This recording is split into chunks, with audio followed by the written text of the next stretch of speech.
Meu nome é Fabiano Batista Correia, sou professor de Direito Administrativo, sou pós-graduado em Direito Público e Gestão Pública, sou advogado e atuo nessa área de Direito Público, Constitucional, Tributário e Constitucional. Sou professor de Direito há mais de 14 anos, principalmente Direito Administrativo, mas já lecionei outras disciplinas, Direito Constitucional, Direito Tributário, Hermenêutica Jurídica, Ciência Política e Teoria Geral do Estado.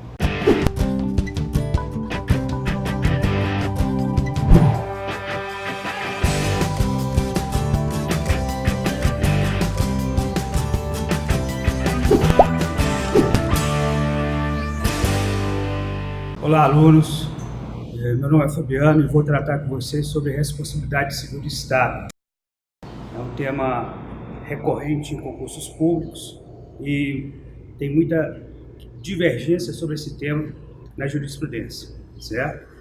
Primeiro a gente vai começar tratando da evolução da responsabilidade civil do Estado, tá? A doutrina vai apontar que até determinado momento histórico não havia possibilidade do Estado responder pelos danos causados aos particulares em razão de suas condutas. E aí trata da chamada irresponsabilidade estatal. Isso perdurou até o momento que se instalou o chamado Estado de Direito. A questão do Estado também tem que se sujeitar às leis por ele aprovadas. Portanto, enquanto perdurou o Estado absoluto, não houve possibilidade de construir uma teoria sobre a responsabilidade civil do Estado com relação a danos causados aos particulares. Tá? Uma evolução desse tema, a partir do Estado de Direito, passou-se a construir uma teoria com base na responsabilidade subjetiva, portanto baseada na culpa. Tá? Porém, essa responsabilidade subjetiva, dentro dela eu tenho a ideia de culpa individualizada do agente público e tenho a ideia de culpa anônima. Portanto, a responsabilidade subjetiva aplicada ao Estado, ela tem como fundamento a culpa e, no primeiro momento, a ideia de culpa individualizada. Então, o particular lesado tem que comprovar qual o agente público causador do dano, e no segundo momento, a ideia de culpa anônima, ou seja, não precisar mais individualizar e identificar o agente público causador do dano, mas a necessidade de demonstrar uma falha na prestação de serviço, ou seja, o serviço não funcionou, o serviço funcionou mal ou o serviço funcionou tardiamente. A questão, ainda dentro dessa evolução, temos também a responsabilidade objetiva, em que o fundamento dela não é mais a culpa, mas o risco que o Estado cria quando atua. Na responsabilidade objetiva, se construiu duas espécies, a ideia do risco administrativo e a ideia do risco integral. A diferença entre o risco administrativo e o risco integral é a possibilidade de ter ou não excludentes. Então, a responsabilidade objetiva, com base no risco administrativo, admite excludentes de responsabilidade, situações em que o Estado vai ser um ônus dele comprovar que, se caracterizadas, vão eximir o Estado de responder pelos danos causados. Já o risco integral, mesmo na presença de algum excludente, o Estado vai responder, certo? A responsabilidade do Estado, ela pode ser contratual ou ela pode ser uma responsabilidade extracontratual. A responsabilidade contratual, existe uma relação jurídica específica entre o Estado e aquele que sofreu o dano. Na responsabilidade extracontratual ou aquiliana, não existe uma relação jurídica específica entre o Estado e aquele que sofreu o dano. Então, o que a gente vai tratar na aula de hoje é com relação à responsabilidade extracontratual do Estado. Tá? Dentro do nosso ordenamento jurídico, nas nossas constituições federais, a Constituição de 1824 e a Constituição de 1891 já previa a responsabilidade do agente público causador do dano. não havia previsão de responsabilidade civil do Estado. Tá? Na Constituição de 1934 e 1937, já prevê lá a responsabilidade do agente público e da fazenda pública, de forma solidária, mas ainda dentro de uma ideia de responsabilidade subjetiva. Já a Constituição de 1946, ela prevê a responsabilidade objetiva do Estado pelos danos causados em razão da atuação ou da falta de atuação de seus agentes. Tá? A Constituição de 67 e a Emenda Constitucional de 69, elas não alteram esse cenário. Simplesmente prevê a questão da ação regressiva, que já estava prevista em constituições anteriores, mas acrescenta a questão do dolo, que nas constituições anteriores falava que a ação regressiva seria em razão de culpa. Tá? Então foi uma alteração pequena com relação à previsão das constituições anteriores. Tá? Na Constituição Federal de 88, a responsabilidade civil do Estado está prevista no artigo 37, parágrafo 6º. Lá fala assim, que as pessoas jurídicas de direito público e as de direito privado, prestadoras de serviço público, responderão pelos danos que seus agentes nessa qualidade causarem a terceiros. Tá? Então, é necessário um detalhamento desse dispositivo da Constituição. Também há previsão no Código Civil de 2002 da responsabilidade civil do Estado. Mas esse dispositivo constitucional é a base para se estudar a responsabilidade extracontratual do Estado. Tá? E lembre-se, desde a Constituição de 46, o nosso ordenamento jurídico prevê a ideia de responsabilidade objetiva com base no risco administrativo. Então, o Estado vai responder pelos danos causados aos particulares, a não ser que o Estado comprove a presença de algum excludente, que daqui a pouco eu vou tratar com vocês. Bom, então, o artigo 37, parágrafo 6º, fala que as pessoas jurídicas de direito público, quem são essas pessoas? A União, o Estado, o Distrito Federal, municípios, autarquias e fundações públicas. Lembrando que com relação à fundação pública, existe divergência doutrinária sobre a sua natureza jurídica, se pessoa jurídica de direito público ou se pessoa jurídica de direito privado. Tá? Ainda, a Constituição fala que as pessoas jurídicas de direito privado, prestadoras de serviço público, também respondem de forma objetiva. E quem enquadra nessa situação?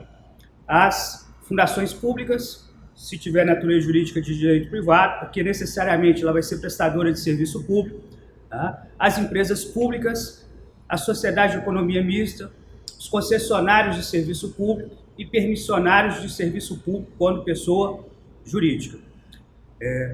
Com relação à empresa pública e sociedade de economia mista, tem que se atentar que elas podem ser instituídas para prestação de serviço público e também para exercício de atividade econômica.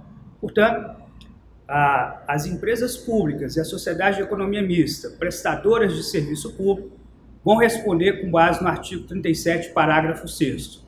Aquelas que exercem atividade econômica vão responder, mas com base no Código Civil, que adota como regra a responsabilidade subjetiva, ou com base no Código de Defesa do Consumidor, que adota como regra a responsabilidade objetiva. Então, eu tenho essa delimitação: as pessoas jurídicas de direito público e as pessoas jurídicas de direito privado, prestadoras de serviço público. Tá? Responderão pelos danos. Qual a espécie de dano que o Estado pode responder? O dano pode ser material, e dano material pode ser dano emergente, prejuízos efetivamente comprovados e lucro cessante, aquilo que se deixou de ganhar. Portanto, dano material pode ser dano emergente, lucro cessante. Aí a gente tem o dano moral, o abalo psicológico. Tá? Também pode gerar a responsabilidade civil do Estado se a sua conduta gerou um abalo psicológico anormal ao prejudicado. Ainda existe a possibilidade do Estado responder pelo chamado dano estético, que é a perda de um membro, tá? físico. Bom, para facilitar a compreensão, vamos imaginar o seguinte exemplo. Temos a questão de um motorista que seja profissional autônomo, que esteja com seu filho no carro, voltando para casa. E aí, ao passar em uma linha férrea, há uma colisão com um trem de passageiros. Nesse caso, dentro do artigo 37, parágrafo 6º, a empresa concessionária desse trem, ela vai responder de forma objetiva. Tá? Com o acidente, o caminhão ele ficou parado na oficina por mais de 180 dias. Tá? O senhor motorista perdeu uma perna e um braço.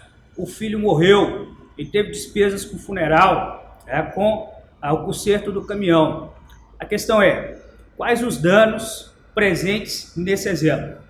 Então, tem o dano material, que é, no caso do dano emergente, os prejuízos com relação ao conserto do veículo, as despesas com funeral. Eu tenho a presença do lucro cessante, como ele é profissional autônomo, depende daquele caminhão para o seu sustento, tá? O tempo que ele ficar parado é caracterizado como lucro cessante, aquilo que ele vai deixar de ganhar, ou deixou de ganhar. Tem o dano moral, que é o abalo psicológico pela perda do filho. E também existe aí o dano estético pela perda da perna e de um braço. Então esse exemplo vai clarear bem a ideia dos danos, tá, que pode ocorrer com relação à atuação do Estado. A conduta do Estado, ela pode ser comissiva em razão de uma ação ou pode ser omissiva, certo? Com relação à ação, não existe divergência doutrinária ou jurisprudencial. Os autores defendem que na ação a responsabilidade do Estado seria objetiva. Com relação à omissão, existe divergência doutrinária e jurisprudencial. Tá? Há autores defendendo que na omissão a responsabilidade do Estado seria subjetiva, certo? Existe por parte dos tribunais superiores uma tendência a acatar esse posicionamento, de que na omissão a responsabilidade estatal seria subjetiva. Tá? Porém, mesmo na omissão, existem algumas situações em que o Estado vai responder de forma objetiva. Tá? É o que a doutrina e a jurisprudência chama de relação de custódia. Então, os exemplos para entender é o preso no presídio, o estudante na escola, o paciente no hospital. São situações que o Estado ele assume um papel de garantidor. Tá? Portanto, quando o preso está sob a custódia do Estado, o Estado tem que garantir a integridade física e psicológica desse preso. Então, o entendimento atual é que o Estado responde pela morte do detento. Tá? Independente de haver uma ação por parte dos agentes públicos, tá? Se o preso foi morto por outro detento, a ideia é que o Estado responde por essa morte. Uma criança que esteja na escola e aí ocorre por parte de um colega, tá com a pedra e acerta o olho e vem a lesionar essa criança, o Estado vai responder por essa lesão. Tá? Ou seja, não existe aí a participação de um agente público diretamente no evento, mas caracteriza-se uma omissão por parte do Estado. Portanto, sintetizando essa ideia, na responsabilidade em razão de condutas comissivas ações, a ação do Estado vai gerar responsabilidade objetiva. Com relação às condutas omissivas, há divergência doutrinária e jurisprudencial. A ideia é que alguns defendem que a Constituição não diferenciou a ação de omissão, portanto, a responsabilidade seria também objetiva, mas há parcela da doutrina e entendimento esse que é acatado pelos tribunais superiores de que, nesse caso, a responsabilidade seria subjetiva, baseada na culpa anônima. Então, o lesado teria que comprovar que o serviço não funcionou, funcionou mal ou funcionou tardiamente. Tá? Porém, mesmo na omissão, existem situações em que o Estado assume o papel de garantidor, portanto, ele vai responder de forma objetiva. Tá? Os exemplos doutrinários é o preso no presídio, o paciente no hospital e o estudante na escola. Bom, então a conduta tá, necessariamente tem que ser uma conduta estatal. Ou, melhor dizendo, essa conduta, ação ou omissão, tem que ser ocasionada pela atuação ou pela inércia de algum agente público, algum agente que esteja atuando em nome do Estado. E o agente público, a definição de agente público é bem abrangente. Eu tenho o artigo 327 do Código Penal, que trata da definição de funcionário público. Tem também o artigo 2º da Lei 8429 de 92, que é a Lei de Improbidade Administrativa, que traz também a definição de agente público. E nessa definição, não importa se o agente público está recebendo, ou seja, se é remunerado ou se o vínculo é permanente. Então, o agente público é todo aquele que exerce de forma temporária ou não, permanente ou não, cargo, emprego ou função, tá? Para que o Estado possa responder, esse agente público tem que estar no exercício de suas funções ou a pretexto de exercê-la. Portanto, existe uma cláusula aí de extensão. Mesmo que o agente não esteja no exercício das suas funções naquele momento, mas ele atuou como se estivesse, o Estado vai responder. É o exemplo do policial, né, que está indo para o trabalho, mas ainda não está, né, dentro da sua jornada, no exercício de suas funções, vai tomar um lanche numa padaria e se depara com assalto e tenta impedir esse assalto. Dessa tentativa há um dano a uma pessoa que também estava na padaria. Essa pessoa, ela poderia acionar o Estado, porque naquele momento, apesar do policial não estar no exercício de suas funções, agiu como se estivesse, porque tentou impedir um assalto, tá? Então, eu tenho uma conduta estatal, ou seja, a omissão ou a ação tem que decorrer de uma atuação atribuída ao Estado. O Estado, como ficção jurídica, manifesta sua vontade através dos seus agentes. Então, é o agente público que vai causar o dano ao particular, seja em razão de uma ação sua, seja em razão de uma omissão, tá? E ele tem que estar agindo nessa qualidade. Portanto, o agente público, fora de suas atribuições, se causar um dano ao particular, esse dano não pode ser imputado, atribuído ao Estado. O policial de férias que vá a uma boate e se parte para uma briga, uma agressão a um outro frequentador, essa atuação desse policial dentro da boate não vai gerar responsabilidade civil do Estado, porque ele estava ali na figura de cidadão e não na figura de agente público, tá? O nexo causal é necessário para gerar a responsabilidade civil do Estado. Então, eu tenho uma conduta estatal, eu tenho um dano e eu tenho que relacionar essa conduta a esse dano, tá? A relação entre a conduta e o dano é denominada de nexo causal. O entendimento com relação ao nexo causal é que se adota a teoria do dano direto e imediato, ou seja, vai haver uma interrupção do nexo causal, certo? Os tribunais superiores adotam esse entendimento a partir do artigo 403 do Código Civil, que fala assim, ó: ainda que a inexecução resulte de dolo do devedor, as perdas e danos só incluem os prejuízos efetivos e os lucros cessantes por efeito dela direto e imediato, sem prejuízo do disposto na lei processual. Um exemplo para entender é um preso que foge do presídio e meses depois ele comete um crime. No entendimento dos nossos tribunais superiores, tá? Nesse caso o Estado não vai responder pelo crime praticado, né, se desse crime gerou um dano ao particular. Veja, o preso ao fugir do presídio, existe uma omissão do Estado na guarda, na fiscalização. Esse preso, meses depois, comete um crime e gera um dano ao particular. O particular poderá acionar o Estado?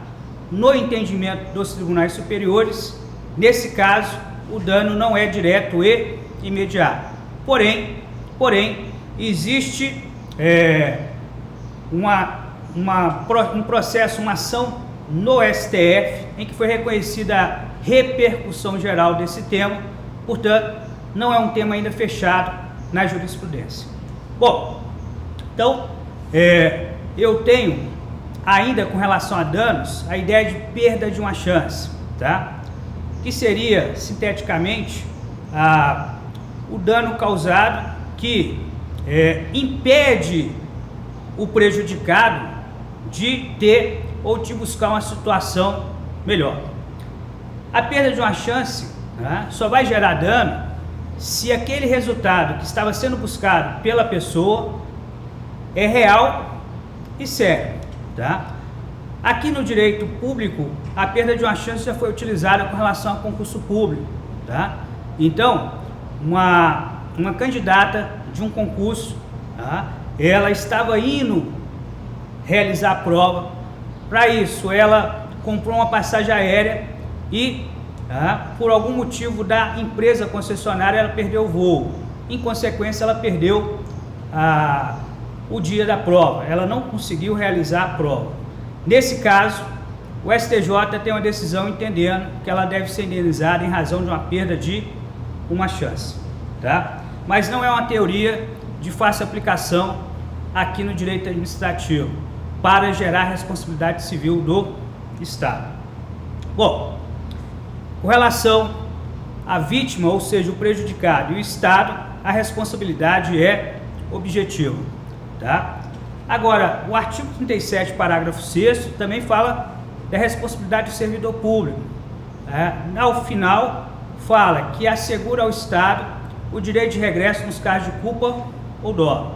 Então, a vítima vai acionar o Estado e, em regra, essa responsabilidade é objetiva.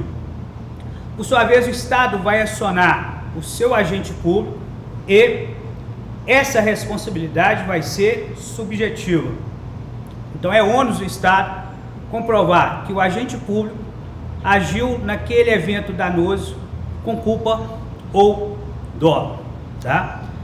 A discussão que tem sobre isso é se o Estado, uma vez acionado pelo prejudicado, tá, em sua defesa, além da contestação, se ele poderia denunciar a lide o seu agente, para que ele já componha desde o início a ação indenizatória, tá?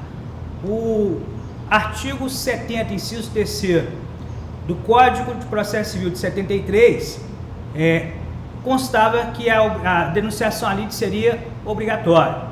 Porém, naquela época o STJ já tinha entendimento que, com relação ao Estado, era facultativa denunciar a lide o seu agente, tá?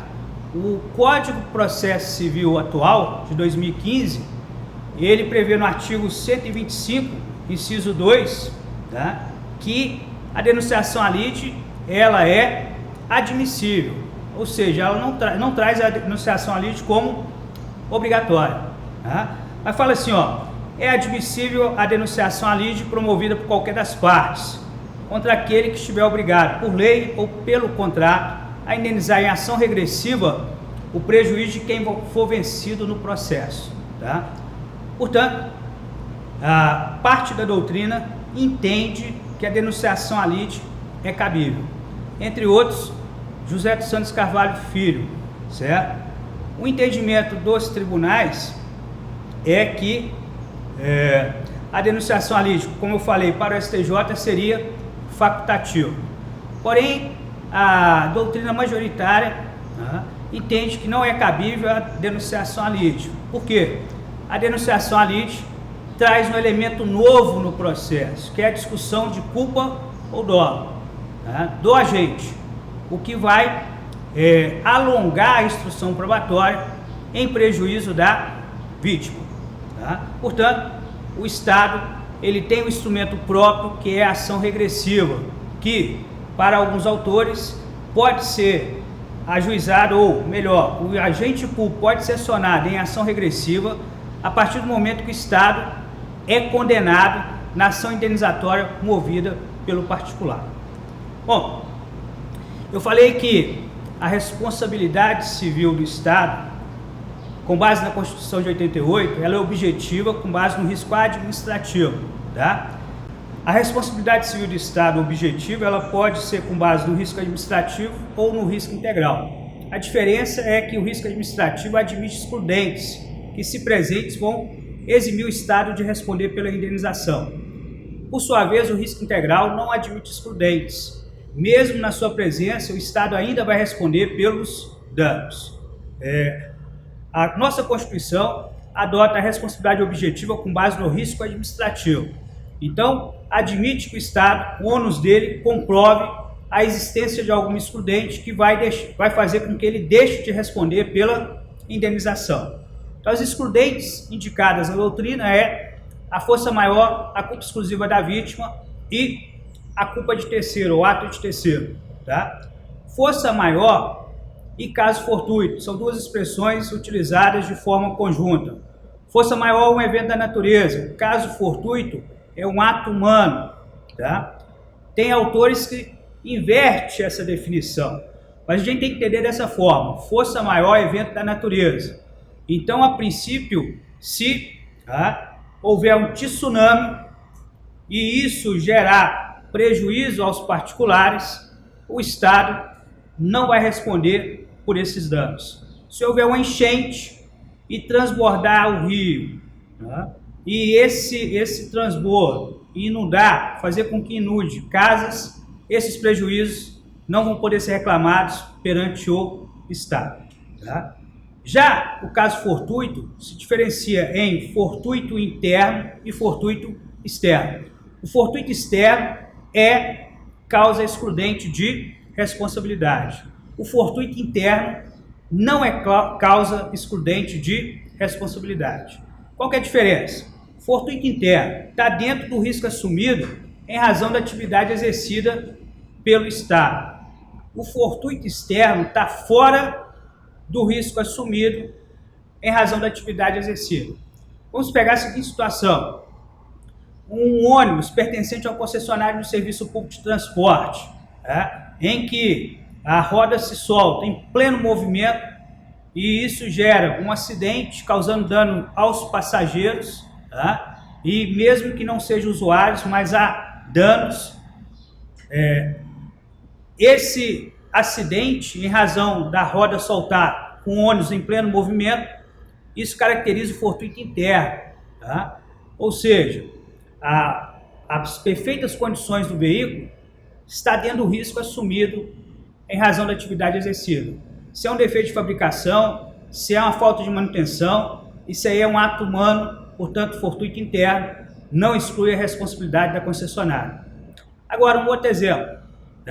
Eu tenho que um ônibus está fazendo uma viagem e um dos passageiros anuncia um assalto. A concessionária assume o risco de prestar o serviço de segurança pública ou assume o risco pela segurança dos passageiros em razão de outros passageiros? O entendimento jurisprudencial é que não. Nesse caso, caracteriza o quê? O fortuito externo excludente de responsabilidade. E ainda eu tenho como outro excludente a culpa de terceiro, ou ato de terceiro. Lembre-se que eu falei agora há pouco sobre o terrorista. Então, nesse caso, ato terrorista que provoca um acidente aéreo, se adotou o risco integral. E aí não exclui a responsabilidade do Estado.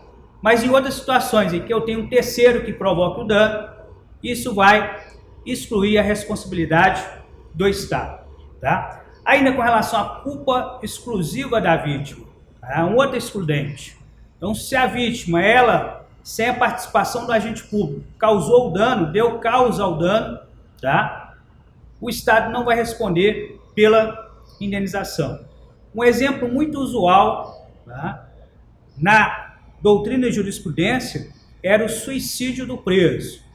Porém, atualmente o entendimento é que o Estado responde porque ele assume o papel de garantidor.